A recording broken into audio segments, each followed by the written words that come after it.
आशा करता हूं आप सब बहुत अच्छे होंगे। मेरा नाम है सिद्धांत अग्निहोत्री। स्टडी ग्लोस पे आपका बहुत बहुत स्वागत है।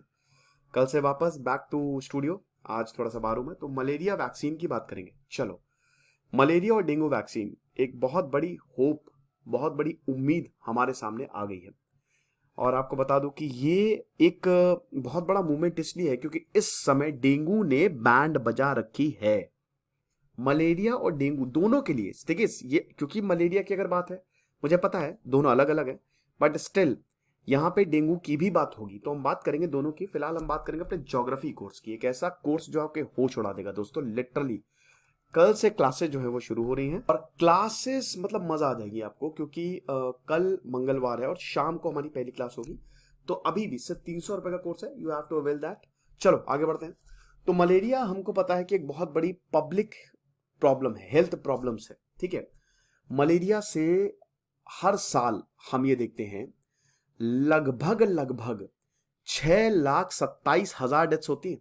लगभग लगभग 95% जो डेथ्स थी WHO अफ्रीकन रीजन की, वो मलेरिया की वजह से हुई। आपको पता है कि मलेरिया मच्छर की वजह से फैलता है। अगर बच्चों में बात करें तो सबसे ज्यादा मौत का कारण मलेरिया मलेरिया है। डेवलपिंग कंट्रीज में बहुत ज्यादा, प्रेग्नेंट वुमेन में मौत का कारण मलेरिया है। बहुत ज्यादा मुश्किल है। और आपको बता दूं कि आधी से ज्यादा जो पॉपुलेशन है, they are at risk of malaria. 87 देशों में ट्रांसमिशन है, बहुत ही बुरी बीमारी है ये। और आपको बता दूं कि देखिए होता क्या है ना, कि जैसे मलेरिया हो गया, डेंगू हो गया, ये कोविड हो गया, एक बार जब आपको ये हो जाती है बीमारियां तो फिर एंटीबॉडीज डेवलप हो जाती है। लेकिन एक बार तो होगी आपको। अब यंग चिल्ड्रन हैं जिन्होंने अभी तक पार्शियल इम्यूनिटी डेवलप नहीं की, वो ससेप्टेबल है, दे आर वल्नरेबल। जिनकी इम्यूनिटी कमजोर है, जैसे प्रेग्नेंट वुमेन, प्रेगनेंसी की वजह से प्रेग्नेंट वुमेन की जो इम्यूनिटी है वो कम हो जाती है। वो ट्रैवलर्स और माइग्रेंट्स जिनको कोई भी मलेरिया आज तक कभी हुआ ही नहीं, मैंने क्या बताया, एक बार ही बीमारी होगी तो आपके एंटीबॉडीज आ जाएगी। लेकिन बेस्ट है वैक्सीन लगवा लो। अब मलेरिया और डेंगू की वैक्सीन है ही नहीं। अगर आप वैक्सीन नहीं लगवा रहे हो, दैट मीन्स कि मतलब वैक्सीन आपने लगवा ली तो एंटीबॉडीज ऑलरेडी हैं। मतलब अगर वो वायरस आता है तो उसको पता है कि हाँ, यहां पे पूरी फौज है मुझसे लड़ने के लिए। लेकिन अगर मान लीजिए कि पता ही नहीं दुश्मन कौन है, यानी कि आपने वैक्सीन नहीं लगवाई, तो एंटीबॉडीज होगी नहीं। और यही होता है जब बीमारी हो जाती है ना, तो एंटीबॉडीज डेवलप हो जाती है। तो मलेरिया की वजह से हर साल लगभग 6 लाख के करीब लोग मरते हैं। तो इफेक्टिव वैक्सीन नहीं है, और डेंगू के लिए भी नहीं है। हालांकि डेंगू के लिए डेंग वैक्सीया एक आई है, बट स्टिल अभी पूरी दुनिया में नहीं आई है।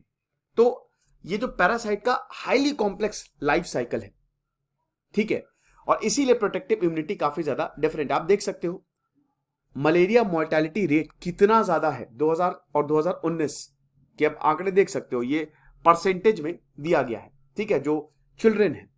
और ये जो नया डेटा सामने आया है, इसमें मलेरिया वैक्सीन के लिए एक होप है। अब हम देख लेते हैं कि क्या हुआ है।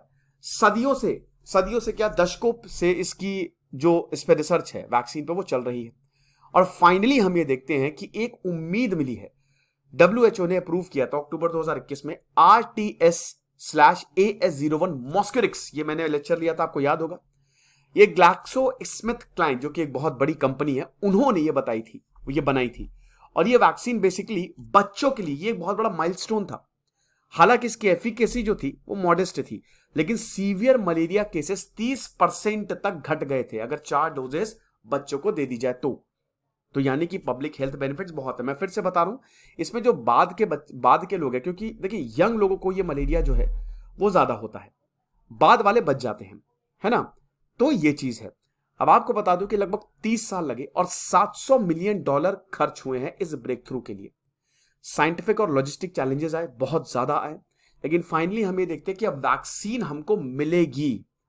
GSK ने भारत बायोटेक को लाइसेंस ग्रांट कर दिया कि मॉस्क्यूरिक्स बनाओ, और 2029 तक ये हैदराबाद बेस्ड कंपनी, क्योंकि फार्मा सेक्टर में हमने बाजी मारी है, ये इकलौती ग्लोबल मैन्युफैक्चरर बनेगी वैक्सीन की। तो इससे बड़ी खुशखबरी हमारे लिए। फेज 1 फेज 2 के रिजल्ट बहुत प्रॉमिसिंग थे, और फेज 3 ट्रायल्स जो R21 they are already under way.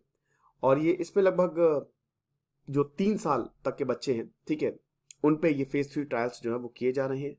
और इसमें जो एफिकेसी है और सेफ्टी है ये लगभग 4800 बच्चों में टेस्ट किया जाएगा, बुर्किना फासो, केनिया, माली, तंजानिया, और 2023 तक इसके रिजल्ट आएंगे। यानी कि अब हमको डेंगू की वैक्सीन मिलने वाली है। अब बड़ी बात जो है वो भारत में इतनी बढ़िया रिसर्च चल रही है मलेरिया के लिए, बट स्टिल हम वैक्सीन्स को प्रोड्यूस नहीं कर पाए हैं और कहीं ना कहीं ये एक थोड़ा सा लैग है। तो सबसे पहले हम बात करेंगे, एक हमको बहुत बड़ा गैप देखने को मिला है, ठीक है, सेफ्टी और scientifically robust control human infection models में। क्योंकि देखिए आपको बता दूं कि फेज 1 जब आप कंप्लीट होगा तो आपको CMHMI चाहिए, यानी कि एक कंट्रोल्ड साइंटिफिक और सेफ एनवायरनमेंट चाहिए, ठीक है। फेज 1 तो यहाँ पे हुआ है ना। फेज 1 जो है अगर हम बात करते हैं तो फेज 1 की स्टडीज यहाँ पे हुई है, बट जो फेज 2 है कहीं ना कहीं उसको हम लैग करते हैं, उस मॉडल को ही हम लैग करते हैं, इसीलिए थोड़ा सा ये मुश्किल हो रहा है। और उसके बाद फिर फंडिंग है, रेगुलेशन है, लॉजिस्टिक प्रोसेस है, इसको बेटर कोऑर्डिनेट करेंगे तभी चीजें हो पाएंगी।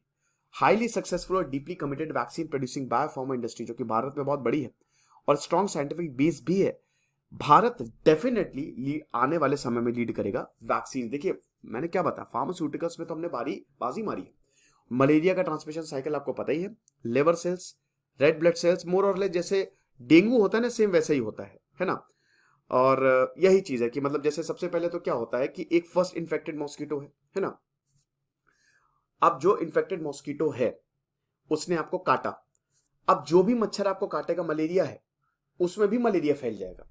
आपको मलेरिया हो गया, एनाफिलीज मॉस्किटो से होता है, दूसरे को मलेरिया होगा, और ये ट्रांसमिशन साइकिल जो है वो चलती जाएगी, आपके रेड ब्लड सेल्स को इन्फेक्ट करेगा, आपके लिवर सेल्स को इन्फेक्ट करेगा और बहुत दिक्कत हो। सिम्टम्स आपको पता ही है, जो बुखार होगा ही होगा, हेडेक होगा ही होगा, वॉमिटिंग, जॉइंट अटैक। लिवर की बात है तो देखिए वॉमिटिंग तो होगी ही होगी, बहुत ज्यादा चिल्स और प्लेटलेट्स का भी नीचे गिरना, मसल पेन, डायरिया, ये सब होता है। कॉम्प्लिकेशंस कई बार देखिए मौत होती है लेकिन बहुत ही कम केसेस में होती है, बट इसमें अगर वो दिमाग में सेरिब्रल मलेरिया बहुत डेंजरस होता है, ब्लड शुगर एकदम लो चली जाती है, और मैंने बताया ना कि खून की कमी इन द सेंस कि प्लेटलेट्स आपकी बहुत तेजी से गिरने लगती हैं, लिवर फेलियर भी हो सकता है, लेकिन एक्सट्रीम केसेस में होता है ना, ये चीज है। तो मच्छर जो है वो किसी यमराज से कम नहीं और बहुत ज्यादा परेशान करते हैं, ठीक है। इस समय डेंगू फैला हुआ है तो बहुत ज्यादा ध्यान दें। मुझे डेंगू हुआ था भैया, उससे खतरनाक बीमारी कोई होती नहीं है, तो इसीलिए थोड़ा सा ध्यान दें और हमारे शानदार कोर्स को जरूर अवेल करें। Thank you so much.